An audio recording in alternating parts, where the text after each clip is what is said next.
ආයිබෝවන් කියලා මගේ යාළුවෝ සියලු දෙනාම සාදරයෙන් පිළිගන්නවා. අද මම කතා කරන්න යන්නේ ලංකාවේ වාහන වෙළඳපොළ උඩු යටිකුරු කරපු BYD වාහනයක් ගැන. BYD කියව වාහන ගොඩක් තියෙනවානේ. ලෝකේ අංක 1 විදුලි මෝටර රථ නිෂ්පාදකයා ඉතින් BYD නේ. ඒ වගේම ලංකාවේ අඩුවට ගන්න පුළුවන් හොඳම ඉලෙක්ට්‍රිකල් මෝටර රථය තමයි BYD Atto 1 කියන්නේ. සාමාන්‍ය ලක්ෂ 83 මාරකට වගේ ගන්න පුළුවන් කියලා කියනවා. ඉතින් ඒ වගේම ඔයගලන්ට ගිහින් බලන්න පුළුවන්. බලලා හොඳ වාහනේ මොකක්ද කියලා තෝරලා ගන්න පුළුවන්. මොකද වාහන ලංකාවේ ගොඩක් තැන්වල ප්‍රදර්ශනාගාරවල තියෙනවා. ඔයගලන්ට ටෙස්ට් කරලා බලන්න පුළුවන්. පළමු බැල්මෙන්ම ඔබ වශී කරන මේකේ පුංචි කාර් එකක් වුණත් මේක හැඩ ගැන්විලා තියෙන්නේ මුහුද තේමාව කරගෙන. ඒ කියන්නේ මුහුදේ රළ මුහුදේ ඒ තේමාව කරගෙන තමයි මේ BYD කාර් ඉස්සරහට ඒ නිෂ්පාදනය කරලා තින්නේ. ඒගොල්ලන්ගේ ඩිසයින් එක හැදිලා තියෙන්නේ. හැඩ වැඩ තියෙන මේ පුංචි කාර් එක නගරේ පාවිච්චියට වගේම දුර ගමන් යන්න පුළුවන්. කිලෝමීටර් 300ක් යන්න පුළුවන් සාමාන්‍ය මොඩල් එකට. ප්‍රෝ මොඩල් එක කියලා තව මොඩල් එකක් තියෙනවා. මේ මොඩල් එකට කිලෝමීටර් 380ක් විතර යන්න පුළුවන්. මේකේ ප්‍රධාන ලෑම්ප් ඉතින් LED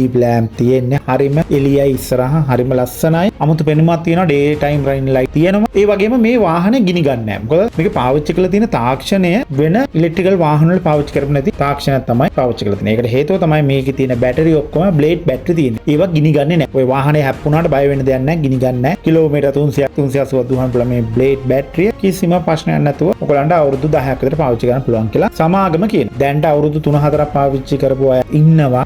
ලංකාවේ නැතුණාට ලංකාවේ නම් දැන් අවුරුදු එකමාරක් විතර වාහන අරගෙන පාවිච්චි කරන කට්ටිය ඉන්නවා. ඉතින් ෆිනෑන්ස් පහසුකම් එහෙමත් දෙනවා කියලා කියන HMBB BOC වගේ බැංක් ඒගොල්ලන්ට එක්ක සපෝට් වෙලා ඒ කියන්නේ ජෝන් කිල්ස් එක එකතු වෙලා සාමාන්‍ය මාසෙකට වාරිකේ 59732කට අඩු වාරිකයකට වාහනේ ලංකාවේ කට්ටියට පදින්න chance එකක් තියෙනවා. හැබැයි ඩවුන් පේමන්ට් එක පොඩ්ඩක් අහලා බලන්න කෝල් එකක් එහෙම දීලා මාත් දැක්ක ඇඩ් එකක්. ඉතින් ඇත්තටම අපි මේ වාහන ගෙන්නන්නේ නැහැ. ඒ වුණාට අපේ යාළුවන්ට හොඳ වාහනයක් ගන්න තියෙනවා. ඒක ගැන මම විස්තර කරන්න බෑ. මොකද හේතුව මට ඕනේ ලංකාවේ ඉන්න අපේ යාළුවෝ අලුත් වාහනයක් කරන් සතුටින් වාහන පැදගෙන ලස්සන ජීවත් වෙනවා බලන්න. ඒ අරමුණ සාර්ථක වෙන තමයි මම මේ වීඩියෝ එක කරේ. අලුත් දැකීමක් ලබන BYD කාර්යයක් ගන්න. අලුත්ම තාක්ෂණයත් එක්ක පිරිච්ච මේ වාහන ලෝකෙත් ජනප්‍රිය ලංකාවෙත් ගොඩක් ජනප්‍රිය වෙයි කියලා මම බලාපොරොත්තු වෙනවා. ආයි හම්බෙමු සුබ දවසක්.